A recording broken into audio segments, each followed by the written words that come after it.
Graphic design basic to advance free কোর্সের আরও একটি নতুন ক্লাসে সবাইকে স্বাগতম।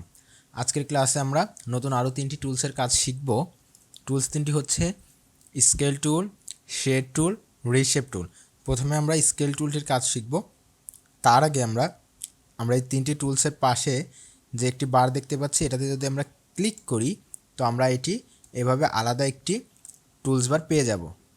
তো আমরা এটি এখানে এনে রাখলাম যাতে করে আমরা খুব সহজে এখান থেকে এই টুলসগুলো ব্যবহার করতে পারি।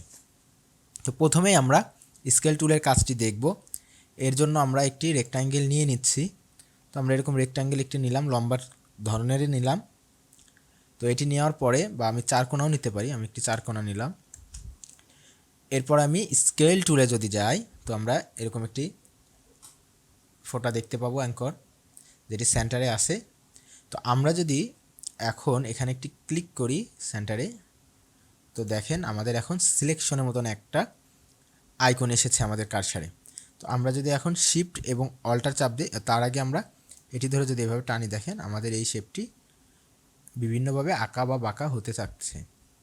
তো এখন এভাবে আমরা রাখতে পারবো, অথবা আমরা যদি এখানে একটি ক্লিক করি, এরকম অপশন আসার পরে আমরা শিফট অল্টার ধরে এই রেক্ট্যাঙ্গেলটা একটু ছোট করে দিলাম। এখন যদি আমরা কন্ট্রোল ডি দিই, দেখেন এই একই মাপের শেপ নিতে থাকছে এবং সুন্দর একটা বিষয় ভিতরে তৈরি হয়ে গিয়েছে। তো এটি আমরা সেন্টারে রাখা অবস্থায় এরকম দেখায়। যদি আমরা পাশে রাখি তখন কেমন হবে দেখি। সেন্টারে না রেখে আমরা এটা পিছনে ফিরে গেলাম। আমরা এখানে যদি এই পয়েন্টটা রাখি এবং শিফট অল্টার ধরে একটু ছোটো করলাম, কন্ট্রোল ডি দিয়ে যদি আমরা ছোটো করতে থাকি, দেখেন আমাদের ওই দিকে বাঁকা হয়ে গিয়েছে। এবং আমরা আবারও কন্ট্রোল জেড দিয়ে ব্যাকে ফিরে গেলাম। আমরা যদি এই পয়েন্টটা যদি আমরা এখানে রাখি এবং শিফট অল্টার দিয়ে যদি একটু ছোটো করি, তো আমরা এরকম একটি পাবো। এবং কন্ট্রোল ডি দিয়ে যদি আমরা কপি করতে থাকি, দেখেন এই কর্নারের দিকে এভাবে এটা একটি সুন্দর একটা জিনিস তৈরি হয়ে গেল। তো এভাবে আমরা স্কেল টুলটা ব্যবহার করতে পারবো। স্কেল টুলের আরও কিছু ব্যবহার আছে, সেটা আমরা একটু দেখে নিই। আমরা কন্ট্রোল জেড দিয়ে এগুলা ব্যাকে চলে গেলাম। তো এরকম আমাদের স্কেল টুলটা ছিল। তো আমরা যদি এটা রেক্ট্যাঙ্গেলে যাই এবং এই দুটি অ্যাঙ্কর যদি আমরা সিলেক্ট করি, তো এরপরে যদি আমরা স্কেল টুলে যাই, দেখেন আমাদের মিডিলে এই পাতের উপরে একটি ফোঁটা নিয়ে নিয়েছে স্কেল টুলের। তো আমরা যদি এখন এখানে অ্যাঙ্করে এরকম টানি, দেখেন দুই পাশে এরকম হয়ে যাচ্ছে। আবার যদি আমরা এটা ভিতরের দিকে টানি, দেখেন এটা ভিতরের দিকে এরকম হয়ে যাচ্ছে। তো আমরা যদি এরকম ভিতরের দিকে হালকা করে দিই, তো দেখুন এরকম একটি শেপ হয়ে গেল। তো এটি একটা ল্যাম্প পোস্টের মতো দেখা যাচ্ছে। তো এটি তৈরি হয়ে গেল। তো আমরা যদি একটি সার্কেল নেই, আমরা একটি সার্কেল নিলাম, একটু লম্বাটে নেই দেখি। তো নেবার পরে আমরা ডিরেক্ট সিলেকশনে গেলাম এবং এটা সিলেক্ট করলাম।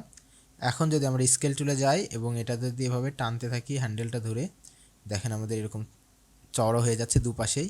আবার আমরা ভিতরের দিকে নিলে এটা ভিতরের দিকে এরকম হয়ে যাচ্ছে। তো এরকমভাবে আমরা অনেক কিছুই করতে পারবো। এখন আমরা পরের টুলসটি দেখব। পরের টুলসটি হচ্ছে শেড টুল। এই শেড টুলটা কীভাবে কাজ করে আমি এটা ডিলিট করে নিব। আর এখন যদি আমি এই যে রেক্ট্যাঙ্গেল ব্যবহার করি, তো আমরা যদি এরকম একটি রেক্ট্যাঙ্গেল ব্যবহার করলাম এবং এটার আমি কপি করলাম, কন্ট্রোল ডি দিয়ে কপি করলাম। এখন ডিরেক্ট সিলেকশন দিয়ে যদি আমরা এই উপরের অ্যাঙ্করগুলো সিলেক্ট করি এবং অ্যারো চাপি, দেখেন এরকম বাঁকা হয়ে গেল। অথবা আমরা এভাবে সরাসরি মাউসে ক্লিক করেও এটা বাঁকা করতে পারবো। কিন্তু যখন আমাদের এরকম আরও অনেকগুলা শেপ থাকবে, তখন আমরা প্রত্যেকটি তো সিলেক্ট করলে তো আমাদের ওইভাবে সিলেক্ট করার পরে ওইটা মিলাতে পারবো না। আমরা দেখাই যদি আমরা এরকম অনেকগুলা যদি ব্যবহার করি, এরকম অনেকগুলো ব্যবহার করলাম। এখন আমরা এটা নিয়ে যদি আমি এখানে দেই এরকম, এবং পরেরটা যদি আমি এভাবে যদি সিলেক্ট করি এবং এভাবে যদি দেই, দেখেন আমাদের কিন্তু এটা মেলে না। তো এটা আমি কিভাবে মিলাতে পারি, তো সেক্ষেত্রে আমি সবগুলো এখানে সিলেক্ট করে নিলাম ডিরেক্ট সিলেকশন ব্যবহার করে। এরপর যদি আমি শেড টুলে ক্লিক করি এবং আমি যদি এরকম করে শুধুমাত্র টান দেই, খুবই ইজিলি দেখেন এটা বাঁকা হয়ে গেল। এটা একেবারে ইজি, এটা তেমন ভোগান্তি আপনাদের পোহাতে হবে না। তো এটার কাজ আমরা মোটামুটি দেখলাম, আমরা হয়তো বা বুঝতেও পেরেছি। আমরা পরের টুলসটা দেখব। পরের টুলসটা হচ্ছে রিশেপ টুল। তো এর জন্য আমরা এগুলো ডিলিট করে দিলাম। তো আমি একটা রেক্ট্যাঙ্গেল রাখছি। তো আমরা এর আগে একটা টুলসের কাজ দেখেছিলাম, সেটা হচ্ছে যে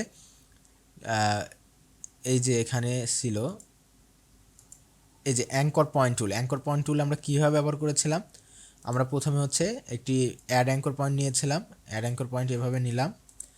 এরপরে আমরা এই যে অ্যাঙ্কর পয়েন্ট টুলে গেলাম এবং এটা আমরা এরকম আঁকা বাঁকা করতে পারতাম।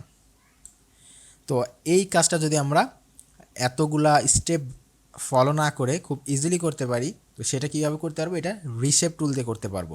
তো রিশেপ টুল দিয়ে করার জন্য আমরা কন্ট্রোল জেড দিয়ে এরকম ব্যাক ফিরে গেলাম। তো দেখেন আমাদের এখানে কোনো অ্যাঙ্কর নেওয়া নাই। তো আমরা এটা এরকম গেলাম, তো এটি প্রথমে সিলেক্ট করলাম এবং ডিরেক্ট সিলেকশন দিয়ে আমরা শুধুমাত্র এখানে সিলেক্ট করে নিলাম। এখন যদি আমরা রিশেপ টুলে যাই এবং এখানে ধরে যদি আমি শুধুমাত্র টান দিয়ে, দেখেন এরকম বাঁকা হয়ে গেল। আবার আমরা যদি এখান থেকে ভিতরের দিকে নেই, এই যে ভিতরে চলে গেল।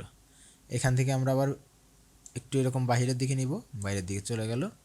এখান থেকে আমরা আবার যদি ভিতরের দিকে নেই, ভিতরের দিকে চলে গেল। তো খুবই ইজিলি আমি এভাবে যে কোনো শেপ আমরা এভাবে তৈরি করতে পারবো রিশেপ টুল ব্যবহার করে। তো আমরা যারা পেন টুলের কাজ খুব ভালো মতো জানি, তারা আমরা এটা অবশ্যই বুঝতে পেরেছি যে পেন টুল যদি আমরা খুব ভালো মতো পারি, তো আমাদের এই টুলসগুলো খুব বেশি ব্যবহার করার প্রয়োজন হবে না। তবে ক্ষেত্র বিশেষে আমাদের এই টুলসগুলোর বিকল্প আবার নাই। তো আমরা এই টুলসগুলোও শিখবো, পেন টুলটাও ভালো করে শিখবো। আর একটা বিষয় বলে রাখি, সেটি হচ্ছে যে আমরা আমাদের ভিডিও ডেসক্রিপশনে আমাদের ফেসবুক পেজ এবং গ্রুপ লিংক দিয়ে রাখবো, আপনারা সেখানে জয়েন হয়ে নিতে পারেন। সেখানে নতুন নতুন ডিজাইনাররা তাদের কাজগুলো আপলোড দেয় এবং আমরা সেটা রিভিউ করে দিই। আপনারাও আপনাদের কাজগুলো প্র্যাকটিস করে সেখানে গ্রুপে পোস্ট দিতে পারেন। আমরা নিজে সেই পোস্টগুলা দেখব এবং আমি এগুলো রিভিউ করে দিব।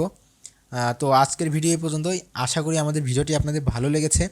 যদি আমাদের ভিডিওটি আপনাদের ভালো লেগে থাকে, তবে অবশ্যই একটি লাইক, কমেন্ট ও শেয়ার করবেন। এবং আপনি যদি আমাদের চ্যানেলে নতুন হয়ে থাকেন, তবে অবশ্যই আমাদের চ্যানেলটি সাবস্ক্রাইব করবেন এবং পাশে থাকা বেল আইকনটি চেপে দিবেন, যাতে করে পরবর্তী ভিডিও নোটিফিকেশনগুলো আপনি পেয়ে যেতে পারেন। ধন্যবাদ সবাইকে।